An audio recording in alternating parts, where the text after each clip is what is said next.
बिस्मिल्लाहिर्रहमानिर्रहीम। अस्सलाम वालेकुम। Welcome to all of you in 3D chemistry. Hope so आप सब खैरियत से होंगे। तो मूव करते हैं आज के टॉपिक की तरफ। आज हम पढ़ेंगे जी मेजो कंपाउंड के बारे में। ठीक है, स्टीरियो केमिस्ट्री हमने सीरीज स्टार्ट की थी, तो उसमें मेजो कंपाउंड आज हम पढ़ेंगे कि मेजो कंपाउंड्स क्या होते हैं। ठीक है, कोई भी कंपाउंड्स गिवन हो, स्टीरियो आइसोमर्स गिवन हो, तो आप उसमें से कैसे डिसाइड करेंगे आया ये मेजो है नहीं है, इनशो है। तो आज हम उसके बारे में पढ़ेंगे। ठीक है, तो सबसे पहले इसकी डेफिनेशन आपको पता होनी चाहिए कि मेजो की डेफिनेशन क्या होती है। बेसिकली ऐसा मॉलिक्यूल जिसमें कोई सिमेट्री प्रेजेंट हो। ठीक है, an element having any symmetry, कोई भी सिमेट्री हो सकती है उसमें। ठीक है, like internal plane of symmetry हो सकती है, या सेंटर ऑफ सिमेट्री हो सकती है, उसको सेंटर ऑफ इन्वर्जन बोल सकते हैं। ये चीज प्रेजेंट हो तो उसको क्या बोलेंगे जी, ऑप्टिकली अनएक्टिव होता है। ठीक है, ऑप्टिकली इनएक्टिव होता है, वो कायरल नहीं होता, और उसको हम मेजो कंपाउंड बोलते हैं। ठीक है, अब बात आती है जी कि सेंटर ऑफ सिमेट्री या सेंटर ऑफ इन्वर्जन या प्लेन ऑफ सिमेट्री कैसे चेक होती है। तो वो चीज़ आपको हम एक एग्जांपल से, लाइक ये आपके पास एक एग्जांपल है। ठीक है, हम इसको एग्जांपल से सॉल्व करते हैं। इसकी एक साइड आप मिथाइल लगा दें, ठीक है, और दूसरी साइड भी आप मिथाइल को प्लेस कर दें। ठीक है, लाइक दिस। अब इसमें आपने सेंटर ऑफ सिमेट्री और प्लेन ऑफ सिमेट्री या सेंटर ऑफ इन्वर्जन, ये सारा कुछ आपने चेक करना।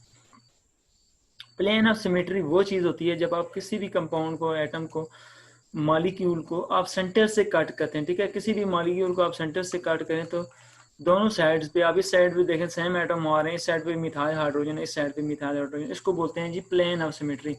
POS आप इसको बोल दें। ठीक है, plane of symmetry. Centre of symmetry वो चीज़ होती है जब आप देखें डायगनल्स वाले एटम को, लाइक इस वे में जाएं तो ये एटम सेम आ रहे हूँ, लाइक ये आप देखें तो डायगनल्स में एटम सेम है। ठीक है, यूं जा रहे हैं तो डायगनल्स वाले एटम क्या है, सेम है, तो इसको बोलते हैं जी सेंटर ऑफ इन्वर्जन या सेंटर ऑफ सिमेट्री। ठीक है, सेंटर ऑफ सिमेट्री इसको बोलते हैं कि आपके जो डायगनल्स वाले एटम है वो आपस में बाइसेक्ट कर रहे हैं, इन दिस वे सेम आ रहे हैं, तो इसको आप बोलते हैं सेंटर ऑफ सिमेट्री। ये चीज प्रेजेंट हो तो वो कंपाउंड क्या होता है, मेजो कंपाउंड होता है। ठीक है, मेजो कंपाउंड। सही है। अब ये आपके पास एक कंपाउंड शो हो रहा है, लाइक इसको हम चेक करते हैं या मेजो है नहीं है। सबसे पहले हम इसकी क्या करते हैं जी, मिरर इमेज ड्रा करते हैं। मिरर इमेज से चेक करते हैं कि क्या ये मेजो है या इनशो है या समथिंग, कौन सा कंपाउंड है। लाइक इसकी ये कंपाउंड की मिरर इमेज हमने ड्रा करी। ठीक है, this is the mirror image of this compound. ठीक है, आप इसको मिरर में देखें तो ऐसे नजर आएगा। अब ये मिरर इमेज ड्रा होगी। ठीक है, मिरर इमेज ड्रा होगी सबसे पहले। अब नेक्स्ट हमने इसकी RS कॉन्फ़िगरेशन चेक करनी है। ठीक है, RS कॉन्फ़िगरेशन चेक करेंगे आया क्या बन रही है। तो RS में देखें तो सबसे पहले इस कायरल सेंटर की ब्रोमीन 1 हो गया, ये यहाँ से नीचे 2, देन 3 और ये 4। ठीक है, इसी तरह अब 1 2 3 मूव करना है। हमने क्या करना है, 1 2 3 मूव करना है। तो ये आपका 1 2 3 ऐसे जाएगी, तो ये क्या बनेगा जी, एंटी क्लॉकवाइज। क्या होती है S, बट आपका 4 प्रायोरिटी ग्रुप किधर है, हॉरिजॉन्टल पे है, तो इसको क्या लिखेंगे जी, R। ठीक है, अब इसी तरह नीचे वाले की देखें तो ब्रोमीन 1, ये ऊपर वाला कार्बन 2 और देन 3 हाइड्रोजन 4। तो 1 2 3 मूव करना है आपने। ठीक है, 1 2 3 सिंपली जाना है। तो ये आपका 1 2 3 यूं जाएगी। तो ये कौन सी डायरेक्शन बन रही है जी, क्लॉकवाइज। क्लॉकवाइज डायरेक्शन क्या होती है, R होती है। R लिखते हैं बस, 4 प्रायोरिटी ग्रुप आपका हॉरिजॉन्टल पे है तो उसको चेंज करके S लिखेंगे। ठीक है, एक साइड पे R बन रहा है, दूसरी साइड पे S बन रहा है। इसी तरह दूसरे की चेक करें तो ये 1 2 3। ठीक है, और हाइड्रोजन आपका 4 आ गया। ठीक है, अब 1 2 3 मूव करना है। सिंपली 1 2 3 जाए तो ये 1 2 3 ऐसे जाए तो ये क्या बन रही है जी, ये आपकी बन रही है क्लॉकवाइज। क्लॉकवाइज क्या होती है, R, बट आप इसको S लिखेंगे बिकॉज आपका 4 प्रायोरिटी ग्रुप की तरह है हॉरिजॉन्टल का। ठीक है, तो ये आपकी S कॉन्फ़िगरेशन। नीचे वाले की बात करें तो 1 2 ऊपर वाला ये 3 और ये 4। ठीक है, और 1 2 3 मूव करेंगे तो ये आपकी डायरेक्शन बन रही है यूं, लाइक दिस, ये 1 एंड देन 2 3। ये कौन सी है, एंटी क्लॉकवाइज S होता है, बट आप इसको R लिखेंगे बिकॉज आपका 4 प्रायोरिटी ग्रुप हॉरिजॉन्टल पे है, इसको वर्टिकल पे होना चाहिए इन फिशर प्रोजेक्शन। ठीक है, सिंपली। अब यहाँ से आपको एक चीज़ क्लियर होगी कि आप ये सोच रहे होंगे आया ये मेजो कंपाउंड है, लाइक दिस। आप देखें आया ये मेजो कंपाउंड है या समथिंग और है। लाइक आप ये चीज़ सोच रहे होंगे ये इनर्शियोमार है, कैसे, उसकी ऑपोजिट कॉन्फ़िगरेशन, लाइक ये आर ऐसा इधर, ऐसा इधर आ रहा है। इनर्शियोमार पे आर कायरल सेंटर पे अपोजिट होती है, लाइक इस कायरल सेंटर पे आर है तो इस पे ऐसा आ रही है, इधर ऐसा तो इधर आ रही है। तो आप इसको सोच रहे होंगे इनर्शियोमार है, लाइक नहीं, ये इनर्शियोमार नहीं है। ठीक है, ये इनर्शियोमार नहीं है। कैसे नहीं है, बिकॉज इसमें इंटरनल प्लेन ऑफ सिमेट्री आ रही है। आप यहाँ से देखें ना, इसको यहाँ से काट करें तो ये पूरा इस पे सुपर इम्पोज हो सकता है, ठीक है। ये हाफ से काट करें लाइक दिस, आपने इस कंपाउंड को हाफ से काट कर लिया, एक कंपाउंड की बात करें, हाफ से काट कर ये पूरा इस नीचे वाले पे सुपर इम्पोज हो सकता है, ठीक है। एक चीज ये इंटरनल प्लेन ऑफ सिमेट्री है, और दूसरा इसकी जो ये मिरर इमेजेस है ना, ये भी सेम आइडेंटिकल है, लाइक ये ऐसा आ रहा है, बट इसको अगर हम 180 का फ्लिप करें, ठीक है, 180 रोटेट करें तो ये फर्स्ट वाला कंपाउंड दोबारा बन जाएगा, ठीक है। ये वाला कंपाउंड आपका दोबारा बन जाएगा, ओके। आपका कैसे बनेगा, हम इसको 180 डिग्री रोटेट कराएंगे, तो 180 डिग्री रोटेट करते हैं तो ये फर्स्ट वाला नीचे आ जाएगा, ये हॉरिजॉन्टल वाले आपस में रिप्लेस हो जाते हैं। कैसे होते हैं, हम इसको करते हैं लाइक दिस, ठीक है, सिंपली, ओके। ये हाइड्रोजन ब्रोमीन ये आपस में रिप्लेस हो जाएंगे, ओके, हो गया, ठीक है।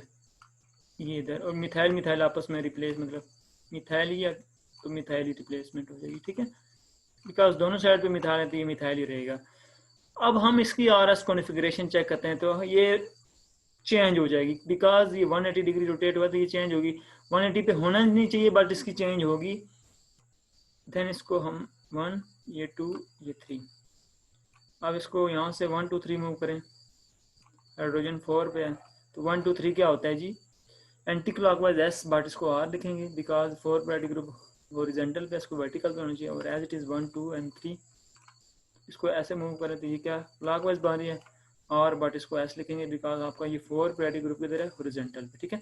फिशर में इसको वर्टिकल पे होना चाहिए RS, तो यहाँ SR और इधर RS, तो आप इस फर्स्ट वाले की देखें तो RS बन रही थी, इधर भी RS बन रही है, ठीक है, ये भी RS है और आपका फर्स्ट वाला भी R और S है, तो ये इसकी सेम बन गई, इसका मतलब है मिरर इमेजेस सेम है, तो ये कौन से कंपाउंड है जी, आइडेंटिकल कंपाउंड है, एक आयरल कंपाउंड है, इसको हम बोलते हैं मेजो कंपाउंड, ठीक है। मेजो कंपाउंड में क्या होता है, इंटरनल प्लेन ऑफ सिमेट्री आती है, और दूसरा इसकी मिरर इमेजेस को आप 180 डिग्री रोटेट करवाएंगे तो वापस वही कंपाउंड आ जाएगा जिसकी मिरर इमेज हमने बनाई थी, ठीक है, ये वापस वही आ गया ना, ये वाला कंपाउंड, ये नीचे वाला। तो इस तरह हम चेक करते हैं मेजो कंपाउंड को, इंटरनल प्लेन ऑफ सिमेट्री भी आती है या उसकी मिरर इमेजेस का वो सेम होती है, ठीक है। और मोस्टली मेजो कंपाउंड में क्या होता है, बल्कि मेजो कंपाउंड में होता ही 2 कायरल सेंटर, ठीक है, ये चीज आपने याद रखनी है, मेजो कंपाउंड में 2 कायरल सेंटर होते हैं, 1 कायरल सेंटर मेजो नहीं होता, वो इनहैंस होता है, ठीक है।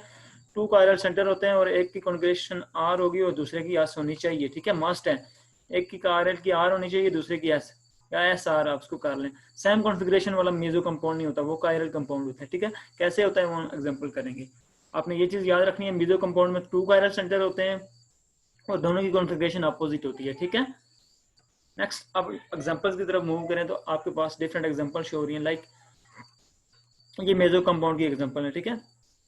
अब इस कंपाउंड की बात करें तो यहाँ आपको एक कायरल सेंटर पे R और S, तो ये क्या है, मेजो कंपाउंड है, और इसमें इंटरनल प्लेन ऑफ सिमेट्री भी प्रेजेंट है, लाइक यहाँ से आप काट का देखें, हाफ इधर हाफ उधर, आप इस पूरे को उठा के नीचे वाले पे रख सकते हैं ना, तो ये क्या कंपाउंड है, मेजो कंपाउंड है। इसकी मिरर इमेज आपने ड्रा की तो इसमें SR बन रही है, टोटली अपोजिट है, बट ये भी सेंटर में से आपको प्लेन ऑफ सिमेट्री नजर आ रही है, ठीक है। तो इसको आप 180 रोटेशन करवाएं तो वापस वही बन जाएगा, ठीक है। तो ये होता है जी मेजो कंपाउंड, ठीक है। इंटरनल प्लेन ऑफ सिमेट्री आ रही है तो इसको क्या बोलते हैं, मेजो कंपाउंड। इसी तरह ये टार्टारिक एसिड का एक स्ट्रक्चर शो हो रहा है तो इसमें भी इंटरनल प्लेन ऑफ सिमेट्री है, लाइक आप इसकी मिरर इमेज भी देखें तो इसको 180 डिग्री आप रोटेट करवाएंगे, ये मिरर इमेज है, 180 डिग्री रोटेट करवाएंगे तो ये वापस OH इधर आ जाएगा लाइक दिस, यहाँ भी OH इधर आ जाएगा, ठीक है, PHH, ठीक है, और C डबल बॉन्ड OH ऊपर भी था, ये आपस में रिप्लेसमेंट होगी क्योंकि दोनों COH हैं तो ये सेम ही रहेंगे। तो अब देखें तो इसकी और इसकी सेम अरेंजमेंट बन रही है, सेम आइटम है, तो 180 डिग्री रोटेशन से इसकी मिरर इमेज वापस में फर्स्ट वाली आ गई है, तो इसका मतलब है फर्स्ट वाला मॉलिक्यूल आ गया, ये आइडेंटिकल कंपाउंड है, तो क्या हो गया, मेजो कंपाउंड हो गया, ठीक है। इंटरनल प्लेन ऑफ सिमेट्री भी आ रही है और अगर मिरर इमेजेस चेक करें तो वो दोबारा सेम आ जाता है, तो इसको हम मेजो कंपाउंड बोलते हैं और इसमें कॉन्फ़िगरेशंस भी क्या होती हैं, दोनों कायरल सेंटर पे डिफरेंट होती हैं, ठीक है, ऐसा। इस तरह नेक्स्ट एग्जांपल्स की बात करें तो ये आपके पास 2 कंपाउंड शो रहे हैं, इसको हम नेक्स्ट में करते हैं, ठीक है, लाइक दिस इज, ये कंपाउंड वही है, ठीक है। अब इसकी बात करें तो क्या ये मेजो कंपाउंड है, हम इसको देखें तो क्या ये मेजो है, तो इसमें आपको इंटरनल प्लेन ऑफ सिमेट्री नजर नहीं आ रही। अब देखो तो यहाँ ये वेज पे, हैश पे और वेज पे, ये हैश पे मिथाइल, ये वेज पे मिथाइल, तो इंटरनल प्लेन ऑफ सिमेट्री नहीं है। तो इसको मेजो चेक करने के लिए हम इसकी कॉन्फ़िगरेशन चेक कर लेते हैं, क्या RS बन रही है दोनों की, तो लाइक ये मिथाइल हैश पे है तो इसका दूसरा ग्रुप किधर होगा, वेज पे, एच पे हाइड्रोजन आ गया, मिथाइल है हैश पे, और इधर हाइड्रोजन किधर होगा, हैश पे, ठीक है, लाइक दिस। अब आपने इसकी सिंपल ही आर एस चेक कर लेनी है, क्या आर एस बन रही है या आर आर सेम बन रही है, क्या बन रहा है, हम इसको चेक कर लेते हैं। तो यहाँ कॉन्फ़िगरेशन असाइन करें तो हाइड्रोजन 4 हो गया, उसके बाद इधर भी कार्बन, इधर भी कार्बन, फर्दर बॉन्ड बनाए हुए तो 3 यही होगा, क्योंकि 2 3 1 2 ये दोनों होंगे। तो यहाँ देखें तो कार्बन CH2 और नीचे इसके साथ मिथाइल भी लगे हुए हैं, यहाँ आपका हाइड्रोजन होगा, ठीक है, नीचे इधर आपका हाइड्रोजन होगा, ठीक है, लाइक इधर हाइड्रोजन प्लेस है। अब देखें तो ये आपकी 1 हो जाएगी और ये 2, प्रायोरिटी असाइन कर लेनी है। अब 1 2 3 मूव करें तो लाइक दिस डायरेक्शन बनी है, ये कौन सी होती है, क्लॉकवाइज, क्लॉकवाइज आ रहा है, बट 4 प्रायोरिटी ग्रुप आपको इधर आ रहा है, वेज पे आ रहा है, तो इसको S लिख देंगे, ठीक, सिंपली। इसी तरह नीचे वाले कंपाउंड की बात करें तो इसका भी 1 वही ऊपर वाली कार्बन बन रही है, ठीक है, और 3 ये मिथाइल है, 4 हाइड्रोजन है, और 2 आपका ये बन रहा है, ठीक है। 1 2 3 मूव करेंगे तो ये कौन सी डायरेक्शन बन रही है, एंटी क्लॉकवाइज, और एंटी क्लॉकवाइज ऐसा होता है तो ऐसे रहेगा, बिकॉज आपका 4 प्रायोरिटी ग्रुप जो है हैश पे ही है, ठीक है। तो SS बन रही है, इसका मतलब है ये क्या है, मेजो कंपाउंड नहीं है, ये कायरल कंपाउंड है, ठीक है। ये क्या कंपाउंड है, कायरल कंपाउंड है, ठीक है, दिस इज कायरल कंपाउंड। अगर आप इसकी मिरर इमेज ड्रा करें तो ये इनएंशियोमर बनेगा, सही है, क्या बनेगा, इनएंशियोमर बनेगा। So this is not meso compound because इसमें इंटरनल प्लेन ऑफ सिमेट्री नहीं है, सुपर इम्पोज नहीं हो, सेंटर से कट करके भी देख लिया, उसमें वेज पे आ रहा था, इसमें हैश पे आ रहा था, तो इसलिए ये मेजो नहीं है, ठीक है। अब इसकी बात करें तो ये वेज हैश में दिया हुआ, आप इसको फिशर में कन्वर्ट कर रहे हैं, ठीक है। इसको फिशर में कन्वर्ट करेंगे तो कुछ यूं होगा, ब्रोमीन इधर टॉप पे, नीचे भी ब्रोमीन टॉप पे, ठीक है। बाकी अगर आप इस कंपाउंड को देखें तो इसको आप सिंपली रोटेट करके पहले इस तरह लिख लें, लाइक दिस, इस ब्रोमीन को ऐसे लिखें और दूसरे वाले को यूं लिखें, ठीक है, ऐसे। और अब इस ब्रोमीन के साथ एक वेज वाला बॉन्ड का मिथाइल, इधर हैश वाला मिथाइल था, आप इसको हैश वाले को छोड़ दें, आप वेज वाले हाइड्रोजन, क्योंकि इसके साथ हाइड्रोजन भी तो है ना, वो वेज पे होगा, लाइक दिस, हाइड्रोजन इधर होगा, तो आप इसको हाइड्रोजन प्लेस कर दें, मिथाइल को आप ऐसे प्लेस कर दें, ठीक है, CH3। और इधर हैश की बात करें तो इधर हैश पे हाइड्रोजन था और ब्रोमीन आपका इधर अटैच था, लाइक दिस, ये आपका CH3, ठीक है। अब आपने इसको सिंपली देख लेना है, लाइक आप यहाँ से देख रहे हैं, ठीक है, यहाँ से आप देख रहे हैं तो ये कैविटी इस साइड पे बन रही है, यहाँ से कैविटी इधर बन रही है, तो वेज वाला बॉन्ड इधर राइट पे आ जाएगा, ठीक है। ये सिंपल ही हाइड्रोजन इधर राइट पे प्लेस हो गया और मिथाइल इधर आ गया, ठीक है। इस साइड में देखें तो कैविटी किधर बन रही है, इधर बन रही है, लेफ्ट पे बन रही है, तो वेज वाला बॉन्ड कौन सा है, मिथाइल आपका लेफ्ट पे आ जाएगा, ठीक है। ये सिंपल CH3 जो इधर आपका लगा ना, ये वेज पे लेफ्ट पे आ जाएगा, ठीक है, ऐसे। तो हाइड्रोजन आपका ऐसे। अब यहाँ आप देखें, सिंपली आप चेक करें तो क्या ये मेजो है, नजर आ रहा है आपको मेजो, तो दिस इज मेजो कंपाउंड, ठीक है, बिकॉज इसमें इंटरनल प्लेन ऑफ सिमेट्री आ रही है। अब यहाँ से सेंटर से कट करेंगे तो ये पूरा ये जो हाफ है ना, ये दूसरे हाफ पे सुपर इम्पोज हो सकता है, ठीक है, इसको आप सुपर इम्पोज कर सकते हैं, तो इसकी कॉन्फ़िगरेशन भी अपोजिट है, ठीक है, लाइक ये हाफ सुपर इम्पोज हो सकता है। कॉन्फ़िगरेशन चेक करें तो ब्रोमीन 1 हो गया, नीचे वाली कार्बन 2 होगी और ये मिथाइल 3, ठीक है। तो 1 2 3 हाइड्रोजन 4, 1 2 3 मूव करें तो कुछ यूं डायरेक्शन बन रही है, ठीक है। ये क्या होती है, क्लॉकवाइज R, बट इसको S लिखेंगे बिकॉज आपका 4 प्रायोरिटी ग्रुप जो है वेज पे आ रहा है, हॉरिजॉन्टल लाइन पे आ रहा है, इसको इधर वर्टिकल पे होना चाहिए। इसी तरह ब्रोमीन 1, ये ऊपर वाली 2 एंड देन 3, तो ये 4, 1 2 3 मूव करें तो यूं डायरेक्शन बनी, ये क्या होती है जी, एंटी क्लॉकवाइज S होती है, बट इसको आप R लिखेंगे बिकॉज आपका 4 प्रायोरिटी ग्रुप हॉरिजॉन्टल पे, तो ऊपर S नीचे R। तो मेजो कंपाउंड में कॉन्फ़िगरेशन भी क्या होती है, SR या RS होनी चाहिए, ठीक है, सेम कॉन्फ़िगरेशन नहीं होनी चाहिए दोनों कार्य सेंटर पे। तो दिस इज मेजो कंपाउंड, ठीक है, ये क्या है आपका मेजो कंपाउंड है, ठीक है। तो इस तरह किसी भी कंपाउंड में आपने मेजो कंपाउंड चेक करना है, कोई मुश्किल नहीं है, जस्ट आपने इंटरनल प्लेन ऑफ सिमेट्री या सेंटर ऑफ सिमेट्री या सेंटर ऑफ इन्वर्जन चेक कर लेना है, या फिर आपने उसकी RS कॉन्फ़िगरेशन चेक करके 180 डिग्री मिरर इमेज ड्रा करके रोटेट करके चेक कर लेना कि आप जब मिरर इमेज को आप 180 डिग्री रोटेट करेंगे तो क्या वो सेम बन रहा है, फर्स्ट वाला में क्यों नहीं बन रहा है जिसकी आपने मिरर इमेज ड्रा की थी। जब वो सेम बनेंगे तो आप उसको क्या बोल देंगे जी, मेजो कंपाउंड, ठीक है, उसको क्या बोलेंगे, मेजो। तो ये था मेजो कंपाउंड, होप सो आपको समझ आया होगा इंशाल्लाह। फिर भी आपको कोई भी प्रॉब्लम्स हैं तो आप पूछ सकते हैं, कमेंट्स बॉक्स में कमेंट कर सकते हैं, ठीक है। अपना ख्याल रखिएगा, चैनल को लाइक करें, सब्सक्राइब करें, बेल आइकन को प्रेस कर दें ताकि नेक्स्ट वीडियोज़ की अपडेट आपको मिलती रहें। ओके, आज के लिए इतना ही है, अल्लाह हाफिज़।